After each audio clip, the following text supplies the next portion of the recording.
Estamos estudiando la verdad fundamental y esta es la lección número 11 que se llama compañerismo. Compañerismo. Y nuestro versículo de hoy es Hechos capítulo 2, versículo 42, donde dice: y perseveraban, hablando de los que eran creyentes, y perseveraban en la doctrina de los apóstoles, en la comunión o compañerismo, unos con otros, compañerismo, esta es nuestra palabra clave, en el partimiento del pan, que es lo que nosotros llamamos la comunión, el servicio de comunión, y en las oraciones. Entonces nuestra lección se llama compañerismo, y veamos si puedo responder a algunas preguntas al respecto. En primer lugar, ¿qué es el compañerismo? ¿Cuál es el significado de esta palabra?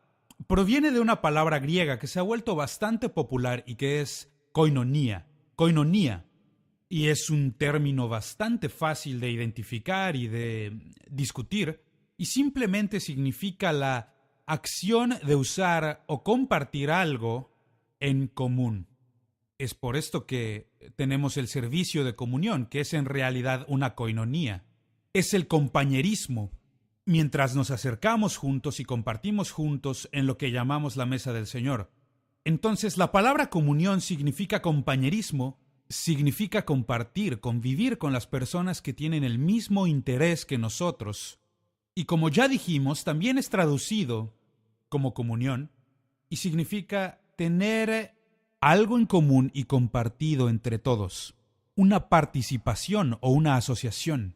Y quizá ya te hayas dado cuenta de que a veces en esta iglesia el pastor utiliza términos como los siguientes: asociación en vez de decir membresía. Él simplemente intenta comunicar esta verdad en una manera contemporánea que cualquier persona pueda comprender, que todos necesitamos formar parte de la iglesia local o de una comunidad cristiana local, y aquí le llamamos compañerismo, comunión, compañerismo, y perseveraban en la doctrina de los apóstoles y en la comunión. Esto es muy importante. Veamos qué podemos descubrir al respecto de con quién se supone que tengamos compañerismo. ¿Con quién se supone que tengamos que desarrollar esta koinonía, este grupo en el que comparten juntos? Son básicamente dos puntos. El compañerismo son 2 puntos y es una experiencia vertical y horizontal. Al mencionar que es vertical, estamos hablando de compañerismo con Dios. Todo comienza ahí. Si no tenemos una relación con Dios, entonces no seremos más que personas religiosas. Es todo. Entonces, si entramos en una relación con Dios, seremos hijos de Dios. Hay algo que es muy personal, que es muy íntimo al respecto. Primeramente debe ser un compañerismo vertical, es decir, con Dios. Básicamente es en 3 partes diferentes. Primero, compañerismo con el Padre y compañerismo con el Hijo. Quiero darte un versículo de la Escritura. Primera de Juan 1:3 dice: para que también vosotros tengáis comunión con nosotros. Y verdaderamente nuestra comunión es con el Padre y con su Hijo Jesucristo.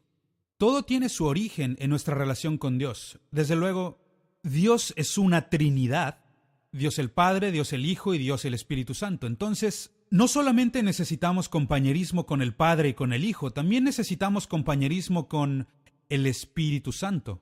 Un buen versículo para esto es el libro de Filipenses capítulo 2 versículo 1, donde dice: por tanto, si hay alguna consolación en Cristo, si algún consuelo en el amor, si alguna comunión con el Espíritu, y notemos que la palabra Espíritu tiene la E mayúscula, y obviamente se está refiriendo al Espíritu Santo. Entonces, la relación vertical que nosotros tenemos es con Dios, Dios Padre, Dios Hijo y Dios Espíritu Santo. Y de nuestra parte, este compañerismo básicamente se expresa en la oración, en alabanza, en adoración, y también lo vemos en las ofrendas, pero eso también se relaciona en lo horizontal con nuestros hermanos y hermanas. Entonces, es así como nuestra relación vertical con Dios es establecida. En el libro de Juan, capítulo 4, versículos 23 y 24, Jesús dice: Dios es espíritu, Ahora, notemos que él no dice que Dios es un espíritu, dice Dios es espíritu. Hay diferencia. Y aquellos que le adoran tienen que hacerlo en espíritu y en verdad. Entonces, este compañerismo que nosotros tenemos comienza con Dios el Padre. Ahora hablemos sobre la segunda parte del compañerismo, la parte horizontal. El compañerismo horizontal es nuestro compañerismo con la humanidad, con nuestros hermanos y hermanas en la familia de Dios. Y una vez más, estas son básicamente dos partes. Son dos partes en la comunicación. Es decir, el compañerismo no puede ser solamente en una dirección. Por esta razón, nunca tendrás compañerismo con un pastor o un evangelista de la televisión. Es imposible. Tú crees que sí los conoces, pero seguro que ellos no te conocen. Tiene que ser bilateral. No solamente se puede... Esta es la razón por la que no es suficiente. Y no estoy diciendo nada negativo con respecto al ministerio de la televisión. Yo estoy muy seguido en la tele. Pero lo que sí estoy diciendo es que esto no es coinonía, porque no puedes tener compañerismo ahí. El compañerismo solo puede desarrollarse cuando es comunicación cara a cara. Es una comunión bilateral entre creyentes. Este versículo de la Escritura en 1 de Juan 1:7 lo explica muy bien. Pero si andamos en luz, como Él está en luz, tenemos comunión unos con otros. Y continúa hablando sobre nuestra relación con Dios. Y la sangre de Jesucristo, su Hijo, nos limpia de todo pecado. Entonces es importante que desarrollemos esta coinonía. Pablo habla sobre esto en Gálatas capítulo 2, versículo 9. Hablando sobre la iglesia en Galacia, nos dieron a mí y a Bernabé la diestra en señal de compañerismo. Durante mis viajes alrededor del mundo me he dado cuenta de que estrechar las manos es algo universal. Es algo que las personas hacen por todo el mundo, y aquí es una práctica que las personas tenían en la iglesia local. Y dice, nos recibieron con la mano derecha del compañerismo. Y en 2 de Corintios 8:4 dice, pidiéndonos con muchos ruegos que les concediésemos el privilegio de participar en este servicio para los santos, del compañerismo de los santos. Y aquí está hablando de el lado práctico, la practicidad del compañerismo. El lado espiritual es muy importante, primero con Dios y luego con la gente. Pero también hay un lado práctico y más tarde hablaremos sobre esto. Volvamos a lo espiritual. Lo espiritual, ¿cómo es que desarrollamos coinonía? Orar juntos es un buen lugar para comenzar. Oren los unos por los otros. Me parece muy interesante cómo Santiago, el pastor y el apóstol de la iglesia en Jerusalén, lo dice. Oren los unos por los otros para que vosotros seáis sanados. Eso lo he experimentado muchas veces. Mientras ministraba a otros, Dios me estaba ministrando a mí. Yo oraba por personas enfermas y Dios me estaba sanando a mí mientras oraba por ellos. Entonces, la oración es un buen lugar para empezar. Y otro muy bueno es cantar, alabar, adorar todos juntos. Es sano para nosotros acercarnos juntos en coinonía y adorar a Dios corporativamente. Esto no es un sustituto para tu relación personal con Jesucristo, pero es muy importante que hagamos esto. De hecho, el autor de Hebreos nos advierte, él dice, y tanto más cuando veis que aquel día se acerca, no dejando de congregarnos, como algunos tienen por costumbre.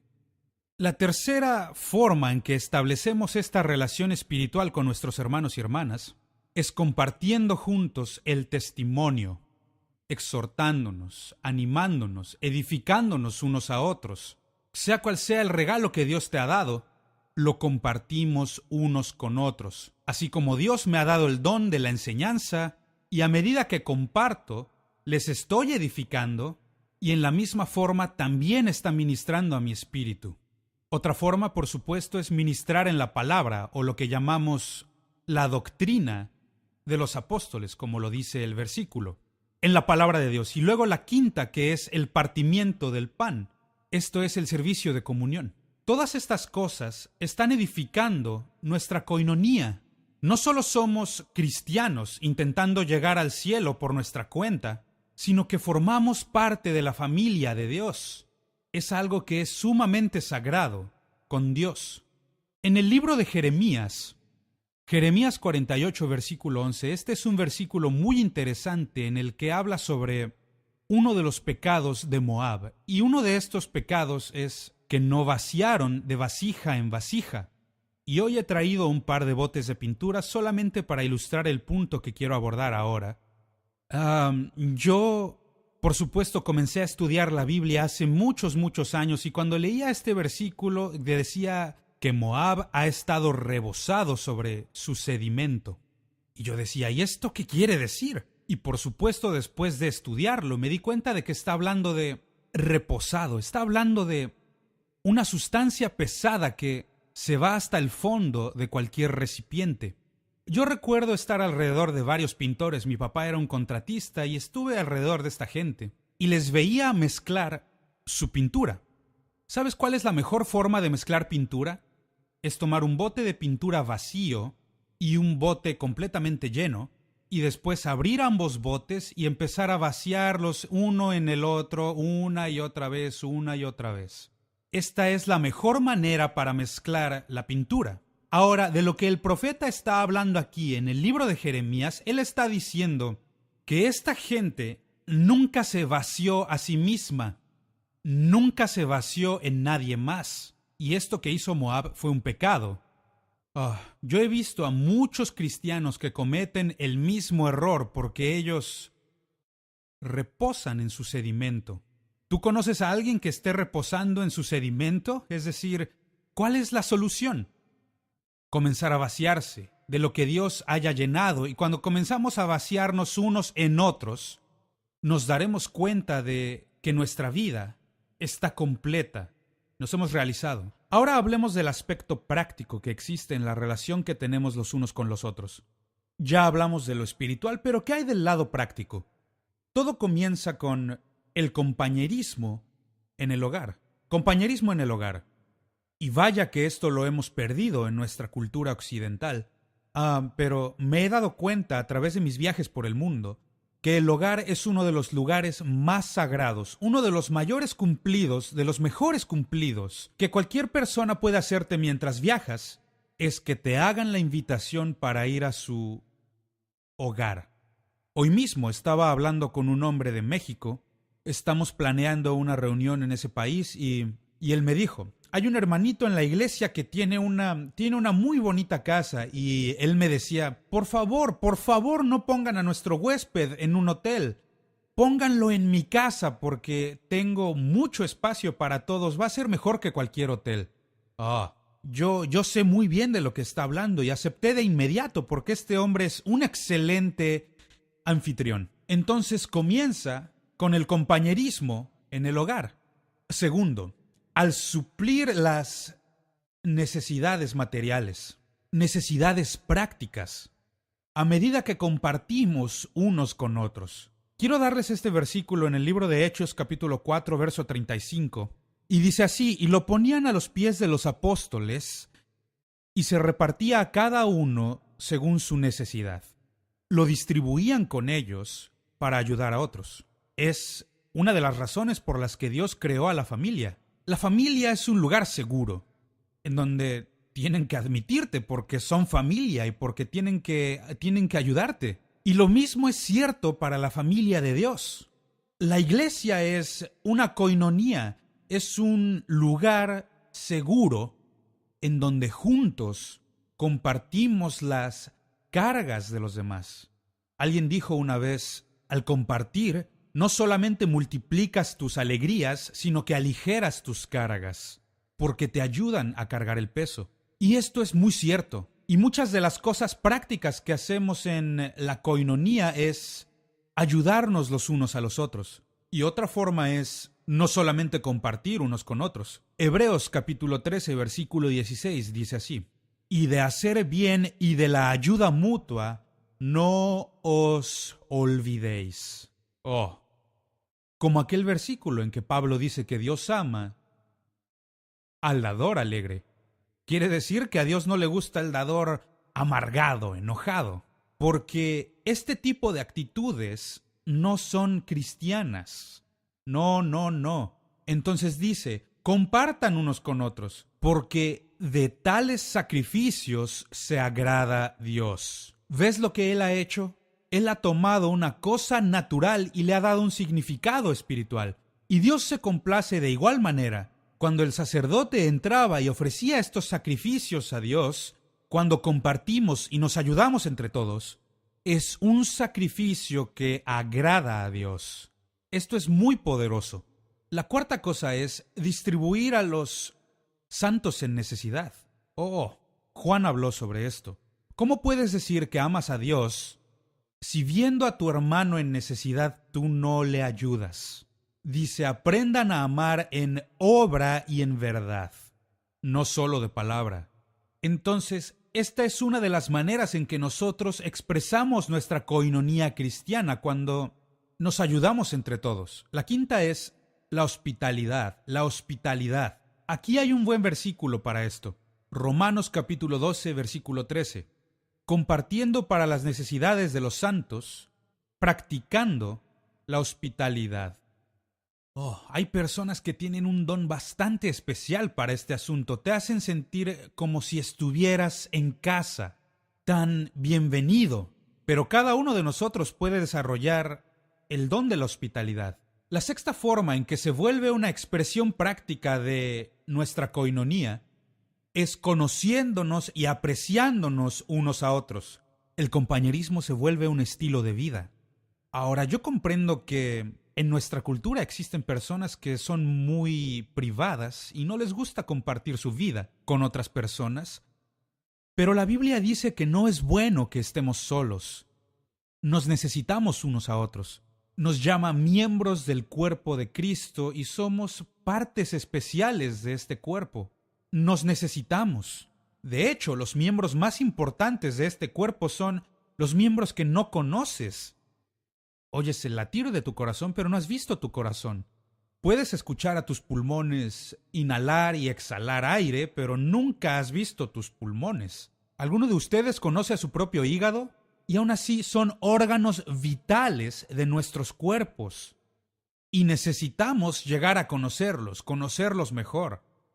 A veces las personas más importantes de la iglesia son algunas de las más calladas en la iglesia, pero tienen gran importancia.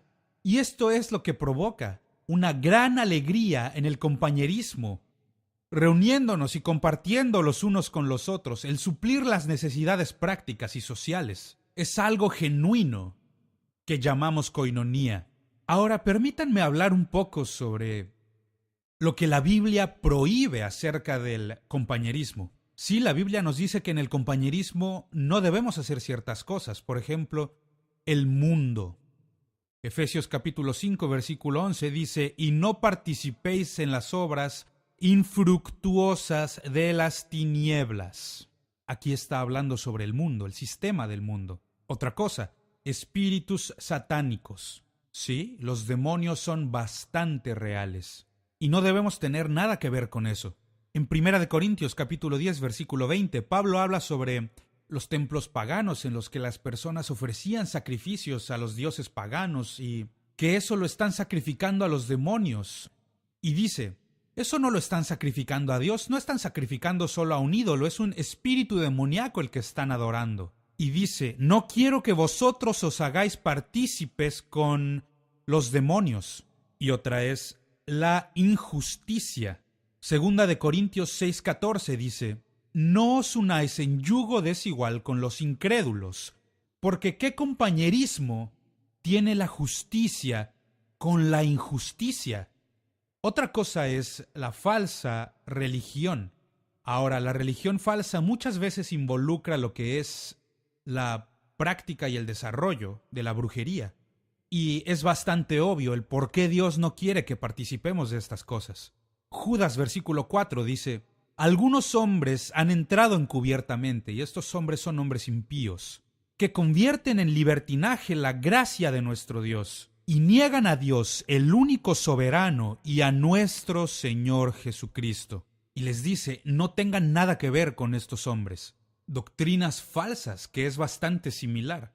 En 2 de Juan, capítulo 2 2 de Juan, versículos 9 al 11, dice: cualquiera que se extravía y no persevera en la doctrina de Cristo, no tiene a Dios.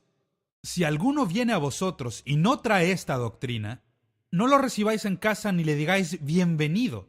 Ahora, yo entiendo que hay muchas personas que dicen, eso no es ser cristiano.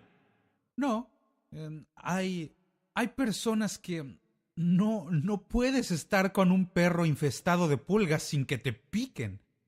Así como no puedes juntarte con este tipo de personas porque va a tener un efecto en ti. Y sí, yo puedo estar con algunas personas y voy a ser amable, voy a ser cordial, pero no me voy a quedar mucho tiempo con ellos, porque el espíritu que ellos tienen no es el espíritu de Dios. No voy a tener compañerismo ni a dar mi corazón a estas cosas. Ahora, ¿vamos a poner al compañerismo por encima de la doctrina? Eso depende. Depende de qué doctrina estamos hablando. Cualquier doctrina que ataca los pasos fundamentales en el proceso y en el camino de la redención no debe ser compañerismo. Por ejemplo, toda doctrina que reniegue del nacimiento virginal de Jesús. Esto no solamente es doctrina falsa, sino que es doctrina mortífera. Y eso te destruirá. Toda doctrina que enseñe que la Biblia no es la palabra inspirada de Dios. Esto es doctrina falsa y te va a destruir. Entonces, si es una doctrina que es esencial para nuestra fe, ahora, existen doctrinas que, por ejemplo, algunas doctrinas de la profecía que ni siquiera se han cumplido todavía y que todavía no estamos seguros de cómo estas cosas van a llegar a tener cumplimiento. Estos no son fundamentos suficientes para romper el compañerismo con otro creyente.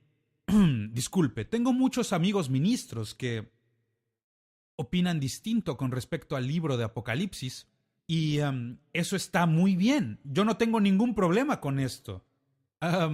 Porque ¿por qué debería debatir sobre las 3 ranas que salieron de la boca del dragón? Cuando aún estamos intentando comprender con exactitud a qué se refiere. Entonces, cuando se trata de ese tipo de doctrina, no, estos no son fundamentos suficientes para que rompamos el compañerismo. Pero si es una doctrina esencial que concierne a la salvación, es completamente diferente. Ahora, necesitamos ser bastante claros. Este es el primer versículo que viene del libro de Efesios. Necesitamos aprender a ser solícitos en guardar la unidad del Espíritu hasta llegar a la unidad de la fe. Ahora, esto lo encontramos en Efesios capítulo 4, versículo 3. Habla de ser solícitos en guardar la unidad del Espíritu. ¿Qué quiere decir? Tener una buena actitud, el espíritu correcto para con los demás. Y continúa diciendo en el verso 13, hasta que todos lleguemos a la unidad de la fe. Es decir, hay cosas en las que no podemos ponernos de acuerdo, pero no debemos llegar a ser antipáticos. Hay una diferencia ahí. Entonces, a medida que mantenemos este espíritu apropiado y actitud para con los demás, llegaremos al entendimiento adecuado de nuestra fe, que es mutua. Ahora, algo más que debemos señalar: ingerir diversos tipos de alimentos o celebrar cierto tipo de fiestas, distinciones raciales, estos no son fundamentos para romper el compañerismo. Nunca debe romperse el compañerismo sobre algo tan trivial como estas cosas. Pero algo que sí es importante es la herejía. La herejía sí es un fundamento para excluir a alguien del compañerismo en el cuerpo de Cristo. En Romanos capítulo 16, versículo 17, Pablo dice: Mas os ruego, hermanos, que os fijéis en los que causan divisiones y tropiezos, en contra de la doctrina que vosotros habéis aprendido, y que os apartéis de ellos. Estas son palabras bastante fuertes, y él habla de que en el liderazgo espiritual Si tienes a alguien en el cuerpo de Cristo que está dividiendo la iglesia y que está causando ofensas, entonces debes disciplinar a esta persona y debes lidiar con esto. Y si se niegan a ser disciplinados, entonces exclúyelos del compañerismo. No se puede tener compañerismo con una persona que tiene esta actitud. Rápidamente vamos a hablar sobre otras bases para romper compañerismo. La conducta desordenada es una de estas bases. Una vez más, en Romanos 16:17 dice: Os ruego que os fijéis en los que causan divisiones y tropiezos. Se supone que hagas algo al respecto. Codicia, deseos desordenados o avaricia. Otra de las bases es ser un idólatra, que es alguien que está adorando a algo o a alguien que no es el Señor Jesucristo. Un rijoso es una persona con la que no puedes hablar pacíficamente, que siempre explota en tu cara. Es una persona que siempre utiliza el lenguaje ofensivo y que siempre es abusivo. Estas son bases para romper el compañerismo. Un borracho. No hablamos de alguien que se embriagó solo una vez o que se tomó unas cuantas y que tal vez tomó unas copas de más. Hablamos de alguien que consuetudinariamente está bebiendo. Ellos no pueden participar, formar parte de la coinonía, porque siempre habrá reproche. Hay todo tipo de cosas que pueden ocurrir. Un extorsionador, uno que siempre utiliza las cosas para extorsionar y oprimir a otros, abusando de su autoridad para intentar obtener lo que quieren. Los fornicarios, aquellos que se encuentran en relaciones sexuales ilícitas, ellos no pueden formar parte de la coinonía. Dice: no coman con ellos, ni se junten con ellos. Entonces, básicamente necesitamos 4 cosas para vivir la vida cristiana balanceada: oración, la palabra de Dios, necesitamos ser testigos, compartir nuestra fe y necesitamos compañerismo, coinonía, convivir con otros cristianos. Vamos a concluir con este versículo, Gálatas 5:13. Porque vosotros, hermanos, a libertad fuisteis llamados, solamente que no uséis la libertad como ocasión para la carne, sino servíos por amor los unos a los otros. Que Dios nos ayude a medida que continuamos nuestro viaje cristiano para aprender coinonía, el compañerismo del Espíritu.